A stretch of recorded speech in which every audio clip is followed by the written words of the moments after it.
Hello लोगोफोर back to my channel नोंथांमोनखौ फामिसना चेनेलाव बरायबावबाय लोगोफोर फिन खेबसेबाव दिनै बेसेबांबा गोबावनि उनाव होआ एसे बेस्थ दंमोन ओमफ्राय आङो दिनैहायनिफ्राय ब्लग होनो सानदों एक्चुअली आङो मैयानिफ्रायबो होनाय जादों जि साननैजों सानथामसो बेबायदि होनाय जाबाय थाखाबाय एब्रुहाय ओमफ्राय आङो दिनैहाय न'आव फिसा खामानि मावनो लानोसै ना जों आइजोफोरनि खामानि सल नायनानै लोगोफोर जानानै बाहेरा खौराफोरा खावगालांना दं ओंख्रि दंमोन ने ओरैनो मरा जानायखाय दाउ फिसा जाबाय आरो जारि होनानै एसे सुनानै लानोसै लोगोफोर सान्दुंबो नै दैफोरा जा सान्दुं जोंनि न'आ सान्दुं नांजोबथारो लोगोफोर ओमफ्राय दसे उन्दुदोंमोन हायाव सान्दुंथारसो जेबो सुनांगौ दं बैयाव गोरलैफोरबो दं नै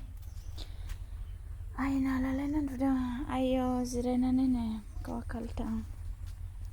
मटरबो गैया माबो गैया ओमफ्राय दैखरा मानो गावजोबदों होनोब्ला सिगांहाय माने सिगांनि लुनायनि मारे गोदोनो गोबावसै ओमफ्राय दा हाबफामजोबनायखाय एसे गोजों नुदों ओमफ्राय बैयाव जा लेथ्रा जाबाय होनना एसे मा होनो दहाय दाउ फुनायमोन बस सावदोंमोन आरोना सिबाखै दै सेरना लाग्रोनोसै